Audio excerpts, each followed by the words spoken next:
Hi, this is Eric Weinstein. Thanks for coming back to my YouTube channel. It's been a little while since I posted that first video asking for suggestions of what content I might try to put out, and I've gotten a lot of great feedback. So I've been looking at your comments and have been thinking about what videos might be the most interesting. I thought, however, I should start first with a question of why the intellectual dark web has such a crazy name. So I believe that I'm guilty. I introduced the phrase intellectual dark web on stage at the Masonic Theater with Ben Shapiro and Sam Harris. And then Sam titled that episode of his podcast, The Intellectual Dark Web, and that was later amplified by Barry Weiss and others. And Barry's article in the New York Times particularly got a lot of play.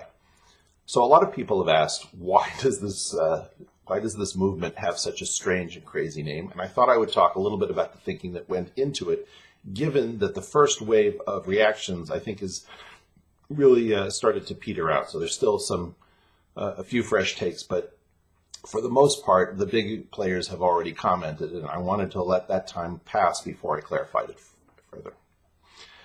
All right, so there's a little bit of design behind the name. The central thesis is that what is now called the commentariat was always going to hate both the emergent phenomenon of the movement and hate any name that we attach to it. Why is that? Is it because the ideas are terrible? Is it because the people involved in the movement are deplorable? I don't think so. It's specifically because what the intellectual dark web actually is an alternative sense-making collective. So in this case, the so-called IDW will take what is ever happening in the world and will try to analyze it. But very often, it sounds very different than what you see in typical mainstream publications, particularly those that we on the left have depended upon for curating the interpretations of what is happening in the world. So whether that's the Atlantic or National Public Radio or the New York Times, these organizations have recently behaved quite differently than many of us remember them, let's say, 20 years ago. The so-called commentariat, that is, the people who regularly give their takes on what's happening in the world, seem to have been somewhat captured by a new network which thinks in terms that are very different to the networks that have previously lived at these organizations. And as a result, I believe that the intellectual dark web is going to be perceived as rivals. And then, therefore, instead of the commentariat giving an accurate assessment of what we're doing, they're going to view us as a rival to their business model, and they're going to attack on those terms. Therefore, because of their power and influence, which while waning is still considerable, we always knew that whatever name this phenomenon had, it was always going to be beaten up by the commentariat. So what we decided, or at least what I decided in introducing the name, was to use what I call an estufagem strategy. Now that word, I guess, is Portuguese, and it comes from the process that produces the wine named Madeira. And Madeira is really distinguished because it's the only wine that I know of that when you open it up, you can leave it open and it doesn't go bad. It doesn't behave like a normal agricultural product. Why is that? Because it's been subjected to heating and oxidization in a process called estufagem. Therefore, the product is sort of born, to use Nasim Taleb's phrase, in an anti-fragile state. And that was the idea behind naming this movement the Intellectual Dark Web, or IDW. As a result, because it's got such a crazy, and some people would say cringeworthy or disturbing or self-important name, it's hard to beat up on it further than it already has been beaten up on at birth. So from inception, it's a very easy thing to make fun of. That guaranteed that we would have high mimetic acceptance. That is, the commentariat actually, in some sense, loves the name. And so they would spread it. So if you like, it's also a bit of a Trojan horse strategy, and that's what they did. They spread this name far and wide, making fun of it as much as they could. And the fun part about it is that there are a couple of jokes in the name, which I will now explain since I think that they've kind of outlived their usefulness as jokes. And the first one is on the word dark. Now, the word dark has two basic interpretations here. The first interpretation is something that's hard to find. So if you go dark, it means that you're sort of in stealth mode. Now, we have not really been in stealth mode, as many people have pointed out. For example, Paul Krugman. Hi, Paul, if you're out there. Now, why is that funny? Well, it's funny because the only people to whom we've been dark have been the mainstream media, which have not wanted to talk about a rival sense-making network. So, in essence, you see very few opportunities to engage with these ideas at the main media institutions that have traditionally been behind the discussion of intellectual matters in the United States and elsewhere, at least in the Anglophone world. So part of it is a joke on the media, which is that they don't want particularly to feature us as responsible and interesting commentators on events. They instead prefer to either treat us as strange and controversial figures, like controversial Professor Jordan Peterson, or far-right activist Ben Shapiro, or noted Islam critic Sam Harris. Now, in so doing, what they're doing is they're setting you up with the idea that these people hold ideas that are perhaps not savory, not acceptable. And that gets to the second issue going on with the word dark. The other notion of dark here is evil or morally bankrupt. And that's part of the joke too, because I don't think that this network is full of people who are morally bankrupt. Quite the contrary. I think it's a group of people looking for a more decent notion of politics, a more decent notion of intellectualization. So in essence, we are neither dark in the sense that we're hard to find, nor are we dark in the sense that we're pushing for something terribly disturbing.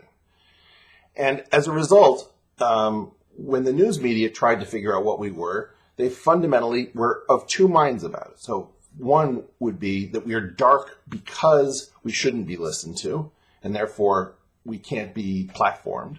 Or, this is ridiculous, don't you realize that these people have wild followings and huge audiences? So you can't really easily make both arguments. By the same token, if you think about the notion of dark as in evil, one of the arguments is that we're self-important and claiming that we have such dangerous ideas when in fact everything we talk about is totally banal and uninteresting. That's one way of attacking us. And the other way of attacking us, of course, is to say that what we're talking about has to be deplatformed because these are the discarded ideas of a backward past. As far as the intellectual aspect, well, look, you can always make the argument that people who are behaving in an intellectual space are not intellectuals, but there's no shortage of PhDs in this network. I don't think that people are listening for 3-hour stretches to programs that aren't stimulating their minds. I think what's going on is that this network is fundamentally simply trying to point out that another network has arisen. And because that other network lives inside of the major media institutions of yesteryear, we don't really recognize how radical the shift in perspective has been over the last, let's say, well, particularly the last 5 years. Over the last 5 or perhaps 10 years, the shift inside of places like CNN and like the New York Times has been dramatic. It is now not possible to cover stories that go counter-narrative to the narratives held at a place like the New York Times. So, for example, when my brother Brett Weinstein's campus at Evergreen State College started to experience something that, at least from the outside, looks indistinguishable from a Maoist takeover, according to the videos, the New York Times took over 3 weeks in their news division to cover the story, despite the fact that there had been 2 opinion pieces written on this very strange breakdown in civil society at Evergreen State. Why was that? Why could a story that was exciting and interesting not be covered? Well, in fact, what was going wrong was that it was a counter-narrative nightmare. It was a story of an eruption of racism, but racism held by blacks on the campus, not by whites. And the anti-racists were white and not black. Therefore, the story couldn't actually be reported, and therefore there was a 3.5-week gap between when the story unfolded and when they finally wrote a first terrible news piece, even after 2 opinion pieces had already been written. So this is what's happening from our perspective. is that there's suddenly all sorts of stories that can't be reported honestly because they go counter-narrative to this new network that has taken over the major institutions that we've previously relied upon, particularly on the center left. So that's NPR, CNN, New York Times, and magazines like The Atlantic. Now, if you wanted to understand what's really motivating the intellectual dark web, why do you have a collection of people that really doesn't have a particular hue, doesn't have a common religion or a common ethnic group, it doesn't have a common political ideology? I believe what's animating us is the complete disappearance of a previous consensus around the idea that Enlightenment values should be used to adjudicate rival sense-making interpretations. That is, when you have two interpretations of what is going on, do you go back to data? Do you try to relate it to other theory? Do you attempt to ask thought experiments in order to try to figure out which is the most reliable interpretation? Or do you rely on a rival system that we're only coming to understand based around personal destruction? So, as far as we can tell, in the new system, the new network that has invaded the previous mainstream media organs is very focused on reputational destruction of people who offer rival sense-making. That is, if somebody suggests, for example, that, let's take online chess. World chess standings. I believe of the top 100 chess players, only one of them is female. Now, I have no idea why that is, but I can come up with buckets. I can say, well, some amount of this is cultural, some amount of this is systemic bias, some amount of this is biology, some amount of this is socialization. But whatever is going on, it's very unlikely that the right way to begin such a discussion is to assume that the representation must be 50-50 if it's fair, and that any deviation from 50-50 generally has to represent some kind of structural bias against one group by another. The fact that we can't have that conversation is not particularly important in the world of chess. Who cares about chess? Nobody cares about chess. I think what's frightening to people is the idea that you can't ask the question, might this have something to do with biological differences? I mean, 99-1, it just doesn't make sense to exclude that and settle on an oppression narrative from the get-go. So because that example doesn't really matter much to anyone because chess isn't determining the fate of the world, it's sort of a clean place to ask the question of why we should be listening to a group of people that doesn't seem capable of setting up a scientific hypothesis and testing it. I would say that what characterizes the network that has taken over our mainstream organs is that it is intrinsically hostile to the idea of investigating its claims. And this is very much what happened, for example, to my brother. I don't think people understood that there was a lot of hostility because he used words like genotype and phenotype as a biologist, which the activists at Evergreen State took to be evidence that he was clearly a racist, which I'm sorry to say is one of the stupidest things I've ever heard in my life. If I hadn't seen it on video, I would not believe that people were capable of making that argument. It's just a shock. And the fact that that style of argumentation has spread so quickly and has penetrated the organs that we have always depended upon and have a very long and storied history, I think is probably what animates the intellectual dark web. So to wrap up the reasons for the name, the idea was we wanted to create a name that was highly mimetic. We knew it was going to be beaten up on. We wanted it to be born anti-fragile. And we wanted it also to be understandable as an emergent phenomenon. So, whether or not I named it, it was always going to be a thing. If you come to any of the shows that we do in different cities, if you watch the view counts, even when the platforms like YouTube and Twitter seem to not make our lives easy. This has tremendous traction. People are incredibly excited about finding that there is some place to discuss ideas again. And furthermore, that we can do so decently without, in general, resorting to epithet and reputational destruction unless somebody else usually initiates hostility towards us.